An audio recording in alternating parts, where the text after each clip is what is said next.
miarabantsika rehetra amin'ny anaran'i Jesosy Kristy ilay tompon'izao rehetra izao. Aveloa ny fanahy masina hitarika anao dia ho tanteraka avokoa izay nampanantenainy anao. Izay indray havana no lohatenin'ity video manaraka ity. Misy tantara mahafinaritra izay azo angalana lesona lehibe mihitsy ao amin'ny Luka 4 manomboka amin'ny 5:20 dia ny tantaran'ny Simeona, ilay lehilahy avy any Jerosalema. Ambaran'ny Baiboly fa lehilahy marina sady mpivavaka tsara izany lehilahy izany ary ny fanahin'Andriamanitra dia tao anatiny. Ary io lehilahy io dia niandro fatratra ny fampiononana ny Israely. Izany hoe niandry izy izany ny fahatongavan'ny Mesia satria izay no fampiononana ho an'ny Israely tiana hambareto. Amin'ny mampivavaka tsara azy dia fantany fa efa nisy ireo mpaminany maro izay efa nampanantena ny amin'ny hahatongavan'ny mpamonjy dia ny Mesia izany. Ary ny fanahy masina raha teo araka ny ambarany amin'ny 5:20 amin'ny toko 2 io dia efa nampanantena azy ny amin'ny hoe tsy ho faty izy mandra-pahitany an'io Kristy ny tompo io, mandra-pahitany io Mesia ampionana ny Israely io.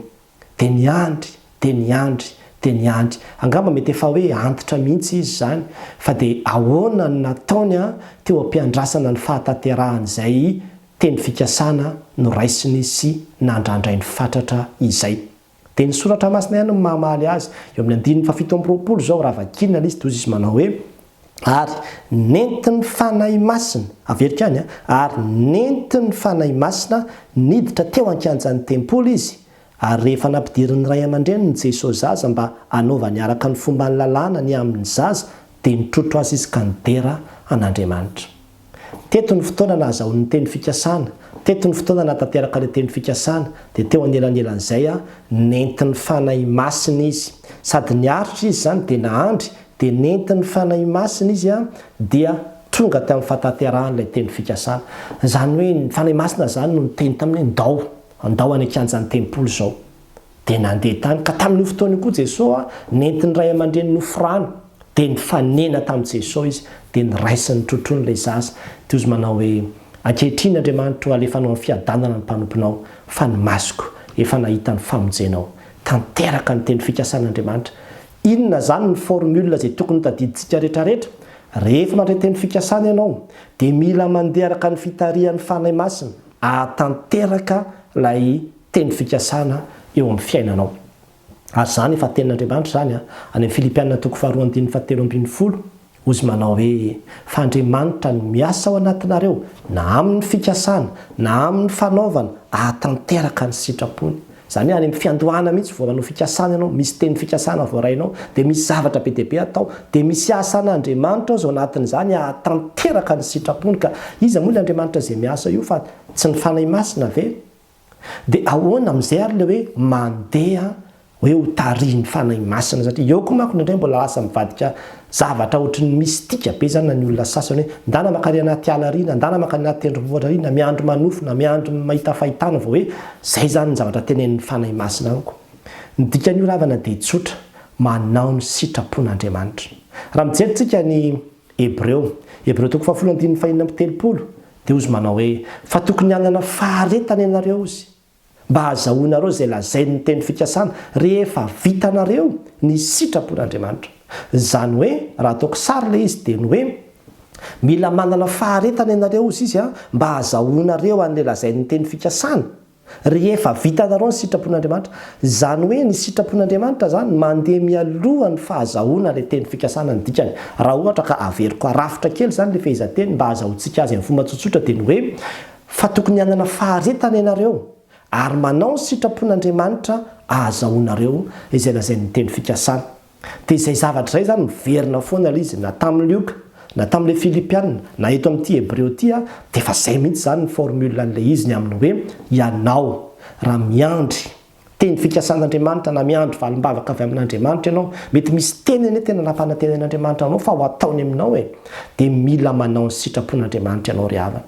Izay ilay atao hoe mandeha araka ny fitarihan'ny fanahy satria ny fanahy masina dia izay no asany mitarika antsika izy ho amin'ny fanaovana ny sitrapon'Andriamanitra. Mandray toriteny ianao na mandray fampianarana ianao na misy fitaomana anao mba hibebaka na hiova na hiala na nantoy izany fanefena dia manaiky ianao ao anatin'izay fotoana izay rehefa miandry dia ho hitanao fa ho tonga aminao zay ambaran'Andriamanitra. Be dia be mantsy ny zavatra mitandrasantsika tokoa. Mety misy olona zao marary dia nivavaka dia mety misy mpanompon'Andriamanitra nanome azy teny, na mety namaky baiboly izy dia nahazo teny, na niaintory tena izy dia nahazo tenin'Andriamanitra hoe mandona azy zany, na tena hoe natao mihitsy zany teny zany. Dia niraisiny ilay hoe tsy ho faty ianao fa ho velona ka hitory ny anaran'i Jehovah. Dia nataony teny fikasana niraisiny teo amin'ny fiainana ilay izy. Dia hoe rovidiny tanterahan'Andriamanitra amiko izay ilay hoe fahavelomana sy hitory ny anaran'izay. Ho tanterahan'Andriamanitra ilay izy. Fa izao mandra-pahatonga an'izay fotoana izay mandeha araka ny fitarian'ny fanahy ianao ary manao ny sitrapon'Andriamanitra. Zay zany ny formule fa tsy hoe miandro fotsiny dia rehefa avy eo tsy mibebaka, tsy miala amin'ny ratsy akory ny olona sasany dia Andriamanitra nomena antsiny hoe fa aiza ihany ny teny fikasanao, fa aiza ihany ny fanafahanao, fa aiza ihany ny zavatra rehetrarehetra. Raha miresaka fanafahana ny itsika ravina dia Jesosy Kristy mihitsy no niteny. Raha ny zanaka ny manafaka dia ho afaka tokoa nareo. Teny fikasany zany, ary azonao raisiny zany. Fa ahoana ny hatateraka an'izay? Dia ozy ihany ny tenin'Andriamanitra hoe mandeha araka ny fanahy dia tsy hatateraka ny filan'ny nofo ianareo. Tsy maintsy mandeha amin'ny fitarian'ny fanahy masina sy ny fiarahana miasa amin'ny fanahy masina foana ny zavatra rehetrarehetra raha tianao amin'ny fahataterahany. Ary zay mahatonga amin'ny tena avelao ny fanahy masina hitarika antsika amin'ny sitrapony. Anaovantsika ny tenin'Andriamanitra dia ho hitanao ny fahatateran'ny teny fikasana rehetra. Angamba mety hoe nampanantenan'Andriamanitra ianao fa omeny vady, na mety hoe omeny zanaka, na omeny fiarovana, na omeny fandresena koa anatin'ny ady samihafa izay atrehanao, na omeny fanafana araka ny fanambarako teo, na fanasitranana samihafa. Na koa mety hoe tsy hoe mety moa zany fa fantatsika tsara fa nampanantena antsika Andriamanitra fa hanome antsika fiainana mandrakizay izy ary verina eny amin'ny rahany lanitra izy. Na inona teny fikasan'Andriamanitra, na promesse men'Andriamanitra ka raisitsika dia tady idiora fa na fa vitany manatanteraka an'izany, fa mandra-pahatanteraka an'izany eo am-piandrasana. Dia misy zavatra lehibe izay tsy tokony ho adinitsika mihitsy dia nataony Simeona teto, manaiky ho tarihan'ny fanahy masina hoe ndana makanika an'izany tempoly dia nandeha nakany izy. Ary zay koa ny fiainana kristianina. Mila manaiky sika ho tarihan'ny fanahy masina, hanao ny sitrapon'Andriamanitra. Mila manaiky sika hanao ny sitrapon'Andriamanitra. Zay ny dikany hoe mandeha araka fitarihan'ny fanahy. Fa rehefa vitanao zay, rehefa manaiky an'izay ianao dia ho avy ny fotoana an'Andriamanitra zay tsy ampozinao mihitsy hanomezany ianao ny fahataterahany valimbavaka, fa tsy hoe miandro fotsiny tsika. Ny tanan'Andriamanitra ny ravana tsy fa mahavonjy ary ny sofiny tsy lalo-dalovana fa mahare fa indraindray ny heloko tsika no hevitra mampisaraka antsika amin'Andriamanitra dia lasa ohatrany hoe tsy miaino izy. Zany hoe tsy manaiky sika ho tefena, tsy manaiky sika hanarin'Andriamanitra sy hanao ny sitrapony dia lasa ohatrany hoe tsy tonga ilay izy. Tsy ezaka avy aminao io. Tsy asa saina avy aminao hoe ahoana ny ataoko hatateraka ny teny fikasan'Andriamanitra eo amin'ny fiainako, fa mety isy zany fa tena ny fanahy masina mihitsy no mitarika antsika hatateraka ilay izy. Dia mampahery antsika ry havana dia mirary soa antsika rehetrarehetra ihany koa ao anatin'izany. Mbola misy ihany ny fotoana nazavako antsika amin'ny hoe teny fikasana, ahoana ny ahazoako mandray tenin'Andriamanitra reo atao hoe teny fikasana eo amin'ny fiainako. Fa dia izay aloha ny androany dia mirary soa antsika rehetra ho an'Andriamanitra ny voninahitra.